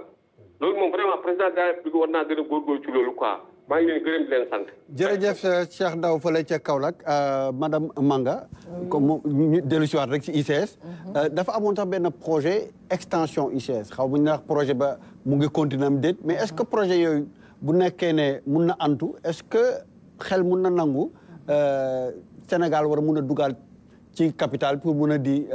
mun a bokkaat ci biir usine bi est-ce que loolu war solution bu war a mun a nekk la. oui war na mën nekk su ko partenaires yi nangoo. ndaxte comme ni ma ko waxee sànq état du Sénégal bu entreprise boo xam ne dafa nekk à un niveau stratégique bu fa amee doole dina tax mu mën a imposer volonté am. projet extension boobu noonu je pense que c'est toujours d'actualité mais dans la mesure maanaam boo xam ne si li ñuy produire ñu koy utiliser ndaxte comme ni ma ko waxee sànq ñoom ñu ngi produire. am nañ capacité de 250 000 tonnes. mais du lépp la ñuy jaay fii ndax tamit ku produit tamit entreprise la am na ay charges fixes am yëpp bu gisee marché boo xam ne mën na ko jaay lépp fii tamit je pense que loolu moo koy gënal que mu koy yóbbu muy dem bitim réew. léegi nag jënd baak jaay boobu nu muy demetee loolu moom xëy na entreprise bi ak peut-être ministère agriculture boo xam ne mooy subventionné engrais yi ñoom ñooy xool naka la ñuy doxalante maanaam fournisseurs yi d'engrais yi nu ñuy jëndee ak fu ñu koy jëndee. ñooy xool nuñ koy defalante mais production bi bu fi nekkee kii produire moom ku jënd rek lay wër mais une production dafa laaj planification ndax booy produire da ngay dem le plus souvent bu fekkee entreprise publique la boobaa peut-être état gën na ci am doole gën na ci mën a am pouvoir gën na ci am lu gën a mën a wax moom mën na ne da may produire temps bi quantité bi mooy produire te bu jotee ni nga ma koy defee mais bu fekkee entreprise dafa yor ay moyens propres moom bu produire day xool naka la koy jaayee léegi kii ñëw di jënd moom mooy xool nu mu lay jaayee mais li nga wax loolu tamit lu war a mën a nekk la projet boobu bu aboutiré ak actuellement fu ñu toll nga xam ne si engrais bi ñuy jéggaane waaye nag bu ñu fàtte que ñun Sénégal ay rose phosphate la ñu am te am na yenn parties yoo xam ne yu dugg ci production engrais bi spécialité duñu ma ci bàyyi yoo xam ne dañ koy importer muy urée bi ak yeneen matière mooy potasse bi yooyu dañ koy importer amu fi donc loolu tamit peut-être mën na nekk benn jafe-jafe te loolu dafa cher te dañ koy jéggaane di ko jëndee ay Russes ak yeneen dëkk yoo xam ne si loolu amul Sénégal ndaxte du phosphate bi rek mooy tax nga mën a am engrais bi il faut nga importer yeneen matière pour mën ko boole ci production bi te loolu tamit ay moyens laaj ay investissement yu ngan la laaj tamit docteur Waly ci wàllu woowu est-ce que fi mu nekk xalaat ngeen fexe ba li nekkoon dellu si maanaam nga xam ne Sénégal vraiment day am dogal am kaddu am baat ci biir usine bu am solo boobu la waaw kooku politique stratégique la gëm naa ne lu war a mën a nekk la ndax soxla la niñ ko defee ci yeneen entreprise fexe ba comme c'est un secteur stratégique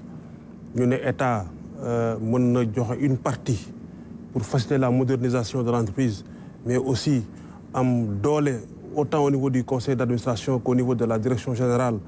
pour que bu soxla Sénégal taxawee ñu faj ko d'abord avant ñuy mën a faji soxla keneen je pense que loolu en tout cas man ci sama xam-xam bu gàtt mooy li gën waaw maintenant ci ban pexe la ñuy jaar su fekkente ne dañoo war a ubbi le capital ben je pense que état bi am na ci baat boo xamante ne il faut que mu yëkkati ko pour wane ne aussi entreprise bi ci biir Sénégal la nekk quel que soit maintenant conditions yi fi nekk te en réalité usine bi je pense que nu ñuy def ba état bi wane ne fii Sénégal la nekk warul jafe trop ndax dugguma ci biir dossier de privatisation bi mais ci lañ doon wax c'est à vérifier maintenant on disait que c'est les entreprises c'est les emplois qui n'existaient pas au Sénégal qui devaient venir de l'Inde mais ne entreprise yenn poste yëpp Sénégal la waroon jógee loolu lañ doon wax de te buñ koy privatiser mais dans les faits ku dem ISES tu constateras que c'est pas le cas benn anecdote j'ai discuté avec suñu ambassadeur bu nekkoon en Inde mu ne ma un jour indil nañ ko dossier pour visa ku waroon jóge foofu ñëw liggéey si fii ne bi mu xoolee atuwaa ji ak diplôme yi ñu ko tegal defu ne ma kii moom xanaa dafa commencé woon jàng bi mu nekkee ci biiru yaayam autrement dit diplôme yi ñu ko tegal ne waa ji am na ko atab mayu ko ko atab mayu ko ko ça veut dire tout simplement que jël nañ quelqu'un boo xamante ne très certainement xëj na warul woon ñëw wala boog poste bi tax ñu indi ko waroon nañ mën a am poste bu mel noonu fii Sénégal mais ñu indi ko pour mu occuper donc su gëm naa ne Sénégal bés bu gëstoo am na ay pexe yoo xam ne mën na fa jaar ba li mu soxla mu am ko loolu man gëm naa ko. kon fi mu nekk daal volonté Sénégal moo des. xanaa nag loolu yéen ñi nga xam ne yéen nekk ci nguur gi da ngeen ci dimbali. non du ma àgg ne volonté moo ci des. loo gis xëj na ay jéego la rek. déjà le fait que négocier nañu par exemple li ñu soxla ci engrais. négocier prix négocier quantité am ko déjà pas la. maintenant l'avenir nous dira. madame Manga xam nañu ne Sénégal phosphate du Thiès rek la nekk. boo demee Diourbel am na fa ab Kolda am na ca Matam est-ce que mënuñu xalaat fi mu nekk ni am yeneen usines yoo xam ne mën nañ leen tabax yoo xam ne danañ nekk ci gox yooyu pour produire engrais fi mu nekk mois de mars bi weesu Nigéria defar na benn usine boo xam ne mooy ñaareelu usine bu gën a rëy ci àddina Dangote bi nga xam ne mooy defar ci ciment ci Sénégal moo ko fa tabax le privé nigérian est-ce que ñun tamit mënuñu même bu dul sax ay usines yu mag a mag a mag mais ñu am ay usines yoo xam ne dañ ko décentraliser mun na créer ay emploi ci gox yooyu le waaye dana fexe ñu am ay engrais yoo xam ne danañ ko jëfandikoo waaye itam mun ko jaay sax bitim réew. Abdoulaye li nga wax dëgg la te je te rejoins ci loolu nga wax noonu wax naa ko sànq sama biir wax. ndaxte c'est pas exclu que ñu def ay petites entreprises disséminées à l'intérieur du pays dans chaque zone. Et jël parce que loolu la Pape 2A di invité suñu privés nationaux yi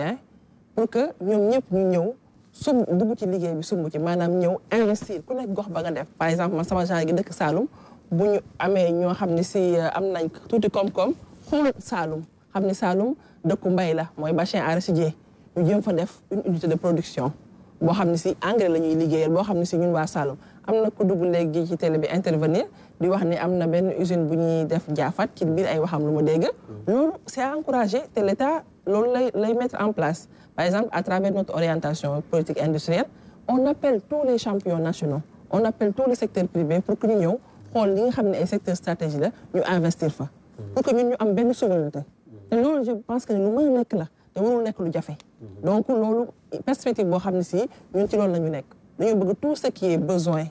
alimentaire commencé que ca engrais ba ca jiwu waa yëpp que suñu privé national bi ñëw dugg ci état jàppale leen ñu teg ko sur place loolu mooy perspective bi. Nazirou yéen baykat yi est-ce que dañuy seetlu saa bu ñu dégg ngeen di yuuxu mooy nañu indil engrais bi nañu indil jiw yi en tout cas loolu dañ ciy dégg lu bari bari est-ce que fi mu nekk tamit yéen ci seen organisation mën na leen porter plaidoyer boobu pour pousser état bi pour mu tabax usines yooyu nga xam ne da ngeen ko soxla ñooy produire li ngeen di soxla pour ngeen mën a autosuffisant parce que wax nga ko sànq nee nga ICS am na jamono tax ñu ko jëndoon ay baykatu Inde la woon yéen tamit ay baykat yi est-ce que seen organisation moo des tuuti moo tax eggoo leen foofu. waaw xam nga Ablaye. wax bi man dama ko teg si benn baaram si benn point rek mooy moomeel. foofu laay ñëwaat. gis nga crise Covid temps bu mu ñëwee. ba ñu am crise engrais si Sénégal. man fekke naa réunion UMOA. 8 pays ñu toog. ku nekk mu ngi yore xaalisam si poche. mais fan ngay jënde moo lay jafe. Sénégal temps boobu si pexe am. góoru Sénégal jënd na tonne bi 750 000. ñu joxe ko béykat bi 10 000 francs. c'est pas durable. temps boobu temps bu ñu calculer man Nigéria rek laa gis buy produire urée ñu ngi produire 4 millions de tonnes urée granulée duñu ko jaay Afrique parce qu'on n'est pas un bon client. ñu moom urée pourquoi indi ñu seen urée on n'est pas un bon client dañuy dem jaay ji foo xam ni foofu la ñu mun am xaalis te ñu gaaw leen fay yooyu yëpp daf ñu dab si ñett at rek lan la laaj toog ñun ñëpp ñu toog ñu def assise sur les secteurs agro-sylvo-pastoral loolu moo koy régler du problème ICS rek c'est plus compliqué que ça du problème volonté su nekkee si volonté nguur gi mu ngi si def lu mu mun ils ont subventionné l'urée à 73% campagne contre saison ils sont en train de subventionner à 50% cette fois-ci mais loolu du régler mbir mi lu koy régler jot na ñu nangu si Sénégal ñun ñëpp suñu bëggee réew mi dem nañuy sukkandiku si suñu am suñu mun-mun ak suñu kii foofu la ñu war a sukkandiku. si loolu ñaar mbir naa si jaar joxe ñaar pexe. benn pexe bi mooy li ñu waxee tos mais kuy béy Sénégal ku dul utiliser tos amul. moi je t'ai dit qu'au Sénégal en 2018 ku jëfandikoo engrais chimique si Sénégal 22 kilos nga am. béykat européen mu ngi def 154 kilos looy compléter ces 22 kilos yi pour nga am rendement mooy tos. ah moo tax tamit rendement yi itam demeewul noonu. mais waruñu ko wax par défaut. waruñu ko wax rek parce que engrais dafa manqué. dafa woon war nekk gis-gis si loolu gaa maa ngi saluer effectivement on est parmi les premiers pays à subventionner les engrais organiques dans l'espace de la CEDEAO. mais suñu politique agricole CEDEAO lan la wax dafa wax nañuy dem si souveraineté alimentaire de notre pays. on a fait l'État est en train de faire autant d'efforts je ne les néglige pas mais mbir bi ñëw na bés boo xam ni lu muy laaj mooy les assises agro-sylvo-pastorales ñu toog waxtaan seen mbir boobu ñii mënuñu la pose naa benn question est-ce que pétrole bi ak gaz bi dana def urée ñoom ñëpp nee na ñu xamuñu ko man soxla naa ñu répondre mo loolu ku may war a répondre ci loolu état Sénégal moo ko war a répondre lu keneen recherche wala consort man nañu ñu wax lu leer est-ce que lu ñu suñu amee gaz ak pétrole est-ce que loolu mën na def urée su ko mënul def pourquoi su ko mënul def suñu war a am 1000 francs ñaata la ñu si réservé pour def usine ma ni man dem naa Inde te nguur Sénégal moo ma yóbbu ñu ko jëndoon avant coopérative la lu koy indi dañuy béy suñu béyee dañuy jaay ku koy jëndi nguur kan la koy joxe ñu amul doole xaalis boobu mu ñu am force c'est seen coopérative ñu jënd suñu usine ñoo jëndoon seen usine tant bu ñu doon jënd usine bi ñun dem nañu si président ñu ne ko bul ko def mu ne maa tey luñ si mun waxoon nañu ko si Sonacos ñu ne ñu maa tey luñ si mun def nañu assis ñu ngi waxtaan si mbirum pétrole ñëpp ñu ngi yuux dégg nga béykat yuux si mbirum pétrole si gaz. dégg nga ko de. mais Nazirou léegi yéen surtout ñuy war a indi ci nawet bi tàmbalee. bu jiwu bi ak engrais bi egsi wala ñu dégg leen lu tax léegi du ñu leen dégg si yeneen yi. waaw mani jiw bi xam loolu lu ñu wax. boobu dañ leen di dégg ci rajo yeeg fépp lañ leen di dégg. temm ñun xam nañu temm nguur Sénégal def na 70 milliards jël na 70 milliards nee na jégal naa ko béykat yi soo gisee ñu yuux loolu la loolu rek mooy tardé mais loolu tëkkuwul réglé na lépp. waaw mais loolu su weesoo est-ce que yéen tamit. weesoo te wax naa la léegi man suñu yuux mooy nañu toog ak président de la république ñun ñëpp waxtaan ñu koy waxoon nañu ko lu ñu waxaat mooy tey d'accord nañu jël si suñu responsabilité mbir soo koy wax da ngay déparé si sa bopp dox naa la exemple si oignon lu ñu bëggoon mooy moom suñu bopp si soble on a mis les exploitations familiales Sénégal def nañu plus de 10 mois léegi de production nationale am na mais fan la mujjee tuur mbalis doo jaay. waaw Maodo Ka wax na ko sànq ci wàllu commercialisation bi. laata may te ñu mooy critiquer ñeneen dem ngeen si engrais bu bare. loolu wax la. xam nga loolu wax tax xam nga kuy yow sooy fay ko sa salaire loolu. gars yi loolu la ñu war a wax. ñu jël benn waaw jël waxtaan si loolu dañuy wax nañuy jaayee si réew mi ñun dañu bokk si réew mi dañuy béy nañuy jaay si réew mi amuñu beneen pexe fu ñu ko jaaralee ñoo nguur gi moo ko xam. waaw Waly dana la tontu léegi le temps que kii nekk ci ligne bi. ñoom ñëpp nañu toog ñun ñëpp nañu toog. waaw Nazir ñu may téléspectateur bi mu dugg. après ñu dellu si d'accord naa ko yow. asalaamaaleykum. dafa mel asalaamaaleykum. Nazir dafa mel ne da nga wax ba waa ji dem. mais ma bàyyi ma jox Waly mu tontu la. ndaxte Waly moom interpellé nga ko directement Waly. waaw dañuy sant yàlla ndax yaakaar naa am production bu bëri moo gën am bu néew comme produire nañu ba fu mu nekk nii dañuy naan xëy na sax fi ñu koy jaayee mooy poser problème déjà sant yàlla. ça veut dire que politique bi ñu teg pour production bi au moins réussir na. alors mu des maintenant xëy na conservation ak commercialisation bi. alors de ce point de vue je pense que am na effectivement ay jéego yu bëri yoo xam ne war nañu ko cee def d'abord ci production bi fexe ba améliorer technique bi pour que conservation bi gën a mën a yàgg ci béykat bi ça je pense aussi c'est important souvent dañu naan ay chambre froide mais chambre froide bés boo jëlee oignon def ko ci chambre froide ali di taal climatiseur mbaa boo ko génnee pour jaay ko da nga ko mën a jaay. xanaa fekk courant bi wàññeeku bu baax comme dañu am gaz. c'est ça la difficulté. je pense que ci technique de production bi. je dois reconnaître que am na aussi ay jéego yu ñu ci war a defaat. ay amélioration yoo xam ne war nañu ko ci indi. absolument pour accompagner le producteur parce qu'il est parfaitement possible de pouvoir conserver chez le paysan production bi mais aussi ñu xam ne horticulture bokkul ndax c'est assez périssable. baax nañu étaler aussi production bi mais bu ñu bëggee ci même daanaka ci même semaine bi ñëpp jiwandoo ñëpp war a récolter ndoo même période mais Sénégal yi aussi duñ ko lekkandoo ci même dans une semaine. donc de ce point de vue là aussi il faut que ñu nangu ne dañoo war a étaler production bi améliorer technique culturelle bi pour que conservation mën a yàgg gëm naan daal ci pàcc yooyu bu ñu ci jouer au moins dana aider bu baax a baax a baax. conservation ak commercialisation bi man de ci côté boobu laa gën a gis bien sûr nag war nañ ci mën a yokk aussi des chambres yoo xamante ne nañ ci mën a conserver je pense que am na déjà jéego bu rëy boo xam ne def nañ ko ci marché bi ñu tabax Diamniadio il faut aussi que producteurs yi commerçants yi xam ne loolu pour ñoom ñoo ko moom ñu commencé utiliser ko te gëm naa ne bu ñu ko commencé utiliser au moins am na stock yu bëri yoo xamante ne ñoo ngi ci àll bi dina mu wàññeeku ci bu baax ci àll bi. ci li ñu jot a wax léegi ñu jox gëstukat bi moom tamit mu indi ci xalaatam ci wàll yi nga xam ne dégg nga ko président baykat yi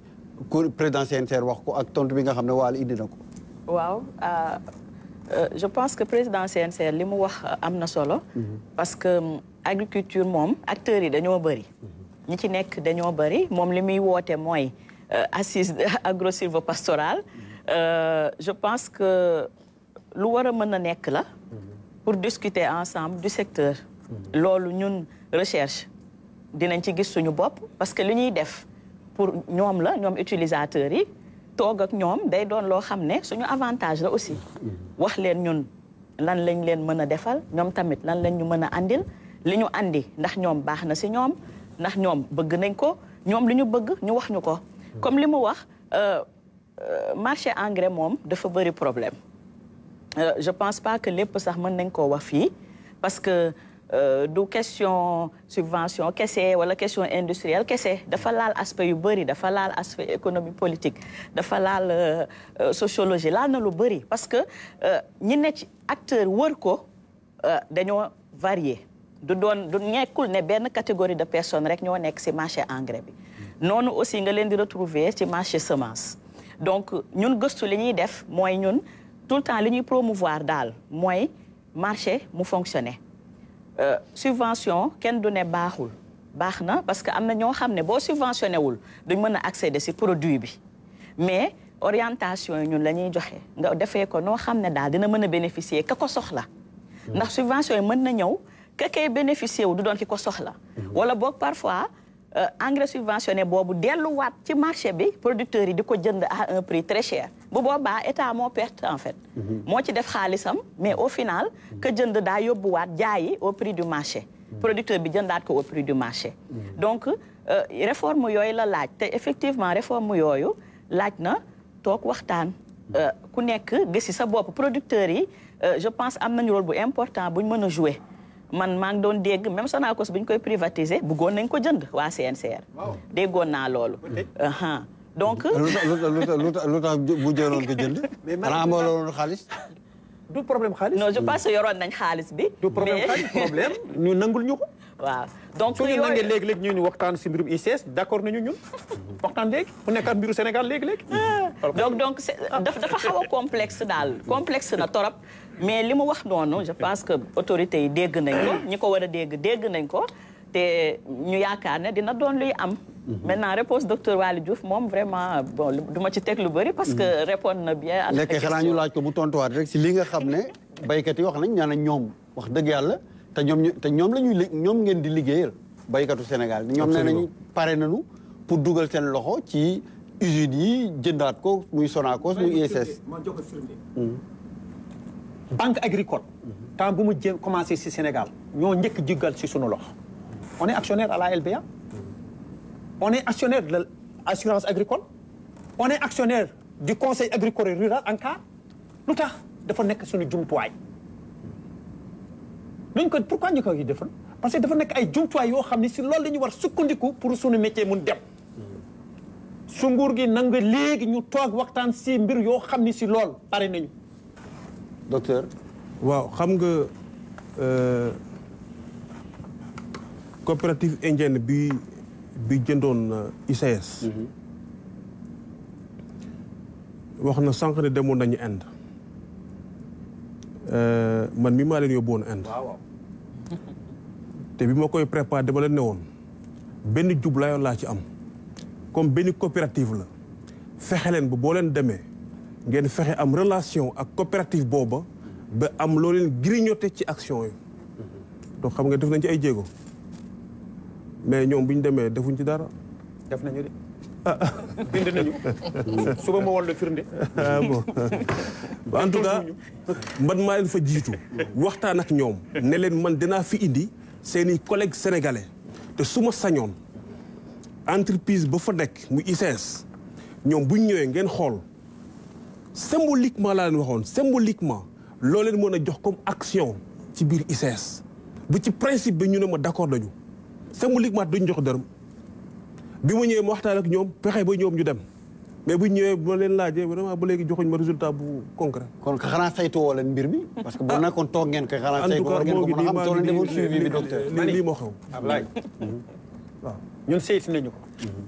sa émission bi saytu lañu ko wax. mbir boobu ñun saytu nañu ko. seen saytu bi lu mu wone lu mu woonee mooy dañu ko nanguñu. en premier indien yi temps bu ñu doon waxtaan ak ñu xam la ñu waxee ñun nañu fa jënd amul rentabilité ñu ne leen ñun waxuñu problème rentabilité dañu wax fu ngeen ko jënd foofu la ñu dëkk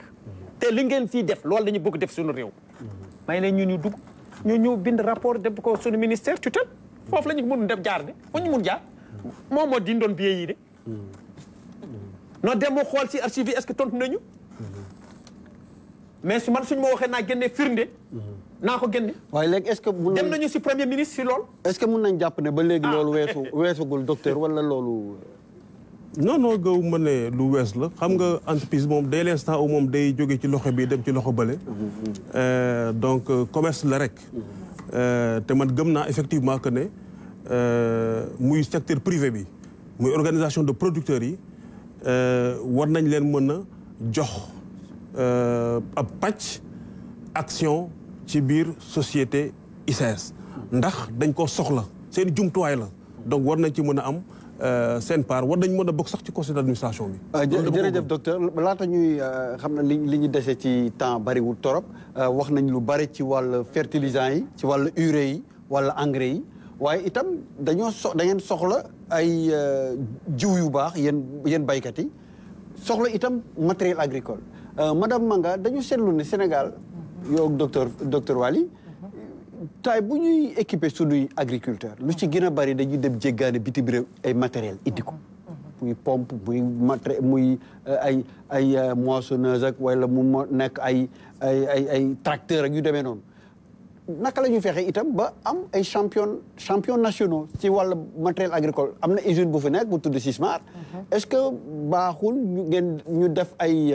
partenariat mun a am ay transfert de technologie nga xam ne bu booba danañ mën a produire suñu dëkk fii pour suñu baykat yi waaye pour attaquer aussi le marché de la sous-région ak même marché africain bi parce que fi mu nekk ZLECAf la ñuy wax te fi mu nekk ni loolu mooy mën a tax mais dañuy gis ne yenn saa yi ay individus wala ñooy dem di ñu importer di indi fi biir Sénégal wax nga dëgg Abdoulaye te loolu am solo la ndax te loolu la ñuy wax industrie à haute valeur ajoutée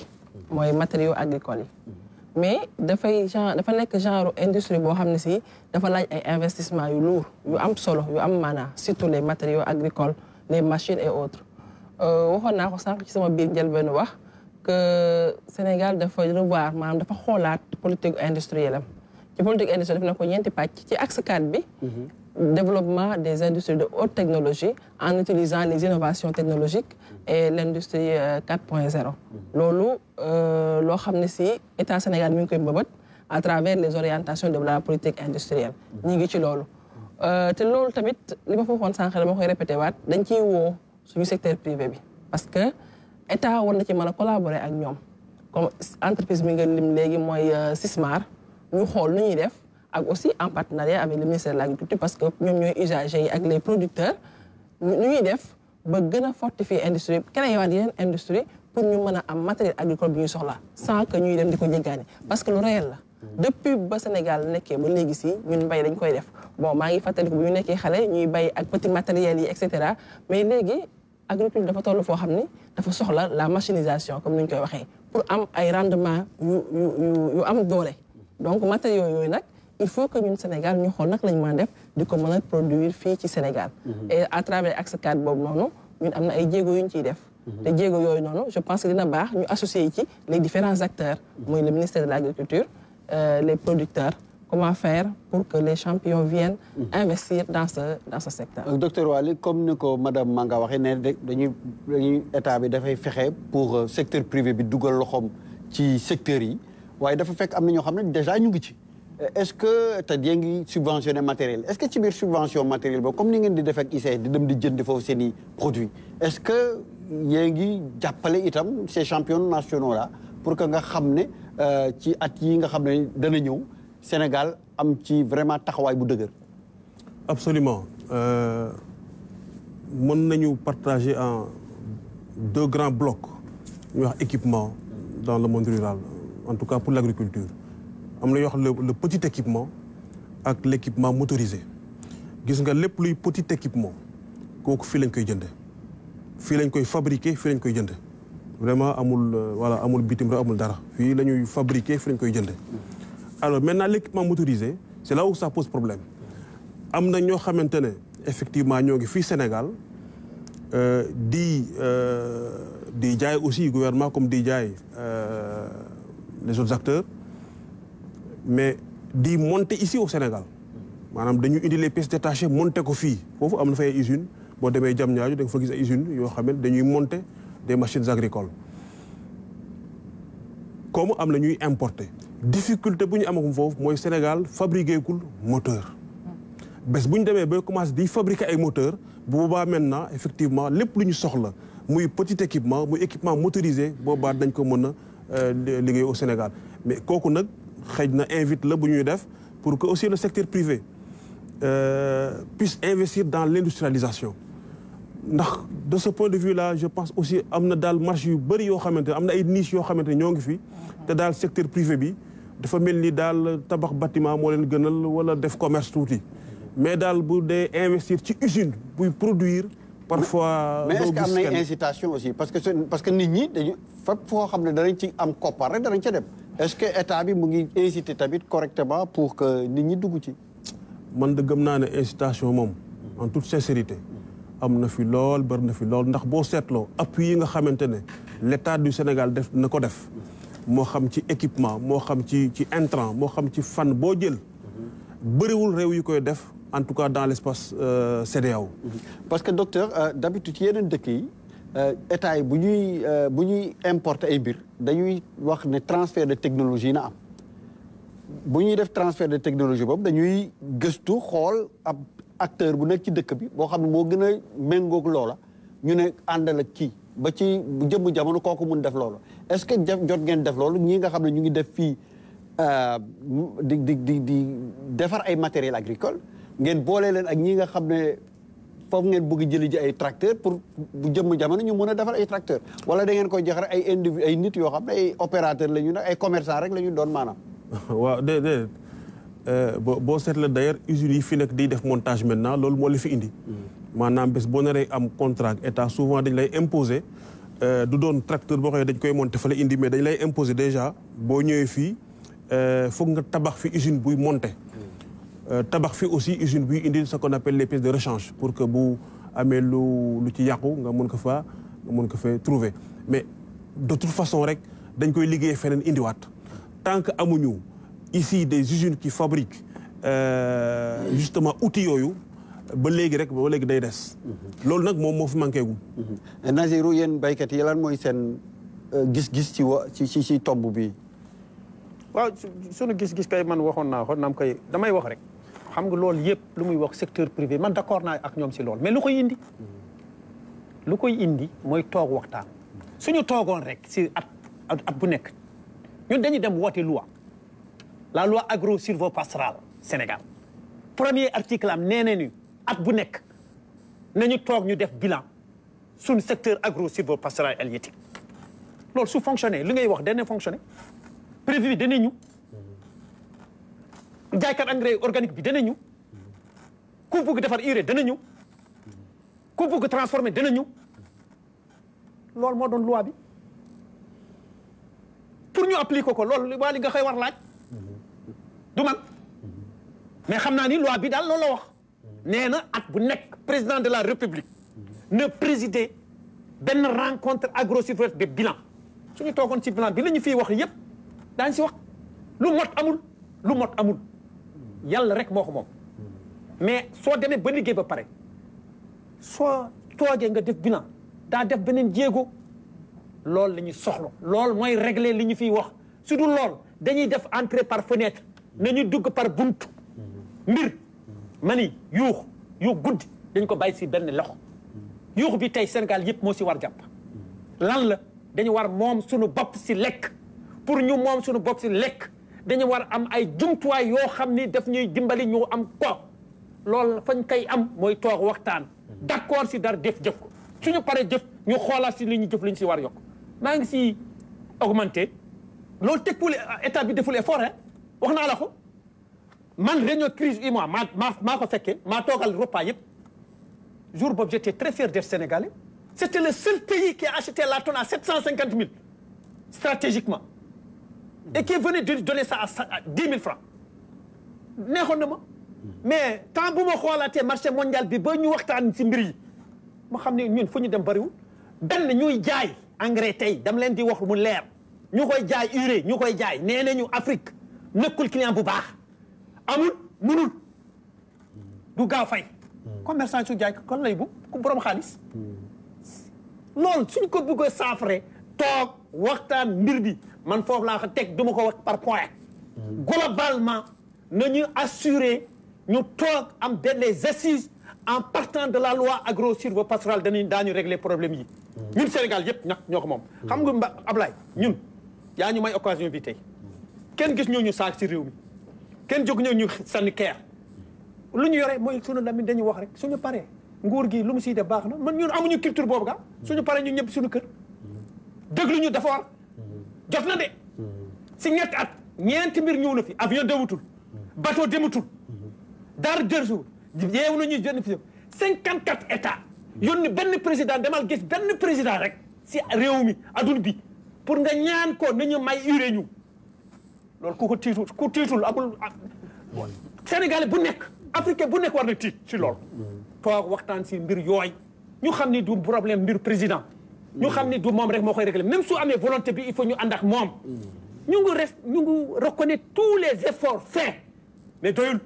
ce qu'on dit au Burkina Faso la soo demee si commerçant yi di jënd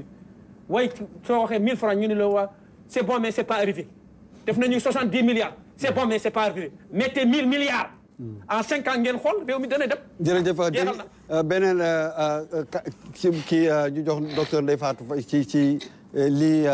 Nazirou wax léegi nee na dañu toog waxtaan waaye li ñuy gis fii ci plateau bi tey dafa wane ne mbay du agriculture dong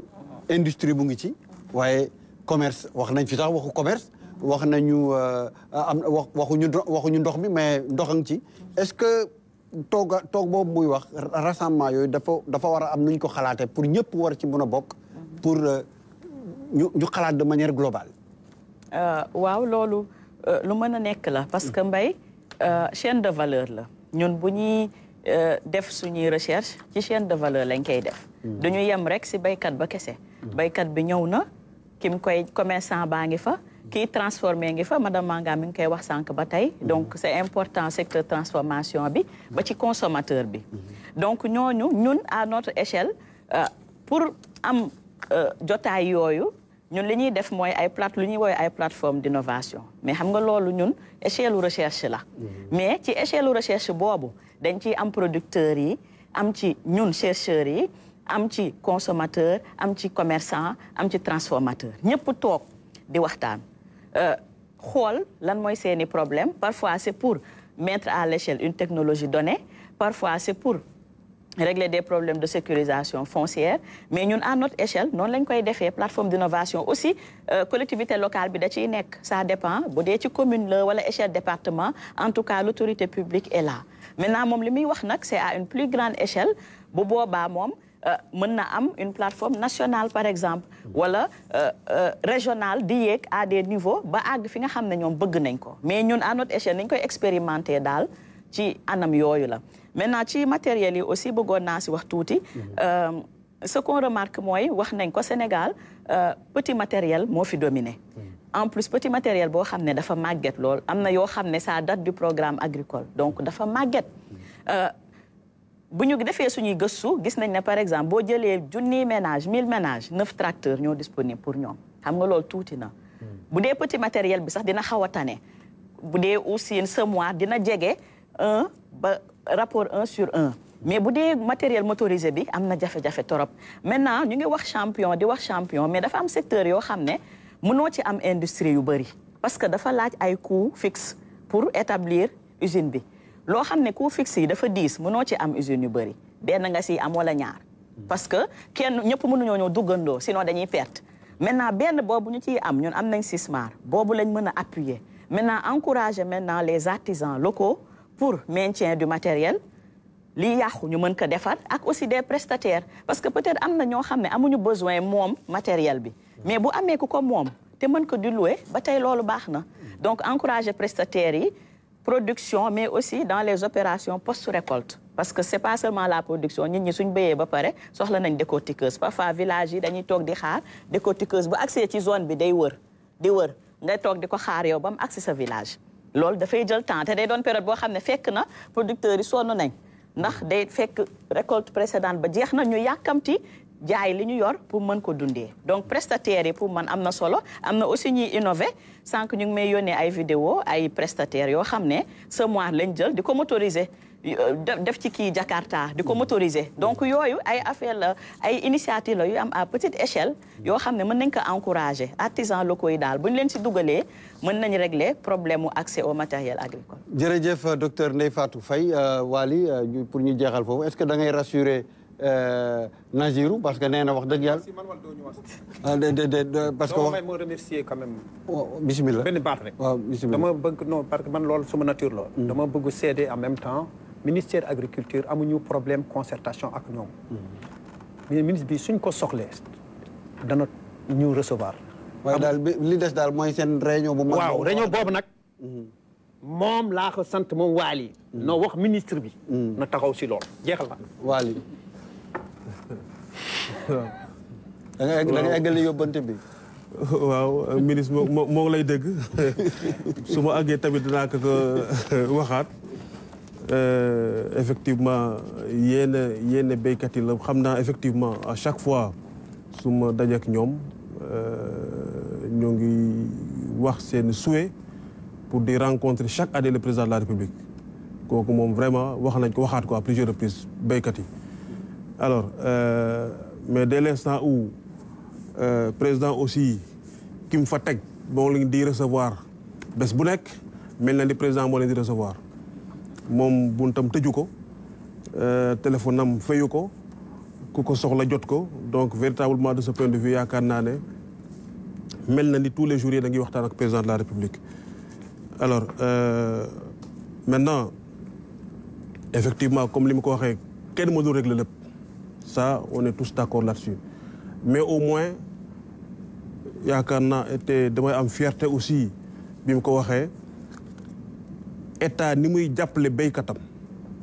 au niveau de la sous-région Nigéria bi nga doon wax sànq Nigéria du subventionné engrais malgré que am nay usine Nigéria du subventionné engrais béykat yi dañuy fay il paye l'engrais bëgg engrais da nga ko gis da nga koy jënd ah waaw parce que am nay usines yu fa nekk ay doomu Nigéria tabax ko fa fii amagum nañ de petites entreprises de petites yoo xam ne ay sénégalais ñoo ngi ko tabax mais de grosses entreprises comme ICS amagul sénégalais yu ko fi tabax boo demee Nigéria fekk ko fa xëj na ñaan aussi suñu opérateur économique yi en tout cas ñun pare nañ pour jàppale leen pousse leen auprès des organisations yoo xam ne mën nañ ko financer pour que li am Nigéria mën a am fii Sénégal. jërëjëf docteur Waly ñu jox kàddu gu mujj gi madame Manga. jërëjëf Abdoulaye li ñu wax fii yëpp am na solo ndax docteur madame Mané wax na ko sànq tudd na ba tudd chaîne de valeur te dama yaakaar ne Covid bi daf ñu yee tey ñun Sénégal am nañu ay initiative yu bëri ci côté boobu docteur Waly aussi wax na ko état mi ngi def ay efforts mais invite bi Sall def dëgg la état bi ak acteurs yëpp toog ndax am nañ ay initiative yu bëri initiative yooyu pour mu tegu ci yoon il faut que ñëpp joxante loxo ñëpp jàppalante suñu champions nationaux yi ñëw jàpp ci parce que par exemple su ma jëlee exemple fàtt naa wax moo ci woon mooy suñu agropole yi dañu xool zone bu ne la ñu am ci koom-koom ñu koy jéem a transformer fi mu toll nii agropole sud démarré ak agropole centre te foofu noonu état mi fi def jéego yu bëri partenaires yi aussi ñu ngi ñëw di dugg ci financement boobu noonu jël nañ FONSIS dugal leen ci partenariat stratégique bi nga xam ne si ñoom dañuy joxe ay hangar joxe ay kii déjà construit bu ko defee petite et moyenne entreprise di ñëw ñu koy ooyee de la fourche à la fourchette li ñu am fii ñu béy ko fi transformer ko consommateur bi utiliser ko donc daal li initiative yi am yëpp buñ ko defee producteur agriculteur consommateur et transformateur ñëpp jàppoo joxante loxo c'est na Sénégal dina dem foo xam ne jërëjëf madame Manga waxtu bi moo ñu dab tax jotuñu tax mun a wax ci wàllu jiw yi parce que loolu tamit lu am solo la parce que soo amul indépendant ci jiw itam dafay am lu bari loo xam ne des na waaye waxtu bi moo ñu xoj danañ dellu siwaat incha allah ci tomb boobu ci yeneen émission bu soobee suñu borom madame Manga ñu ngi lay jaajëfal bu baax a baax ci li ngeen wuyu si sunu fii ci bi RTS pour waxtaan ak askan wi ci tomb yi nga xam ne soxal na leen lool di jaajëfal itam docteur Waly Diouf di jaajëfal Nazirou Sall nga xam ne moom mooy jiite kuréel bi nga xam ne mooy CNCR di boole baykatu Sénégal yëpp ak docteur Ndeye Fatou Faye madame Mané nekk fële ca nekk gëstukat fële ca ISRA di leen jaajëfal yéen tamit mbokk téléspectateurs yi nga xam ne àndoon na ngeen ñun ci biir seen émission ñu leen di jox dig daje incha allah beneen yoon ci fii ci plateau RTS pour waxtaane yeneen i tomb yoo xam ne yu leen soxal lay doon yu soxal askan bi ñu leen di wax ne asalaamaaleykum wa rahmatullah wa barakaatu.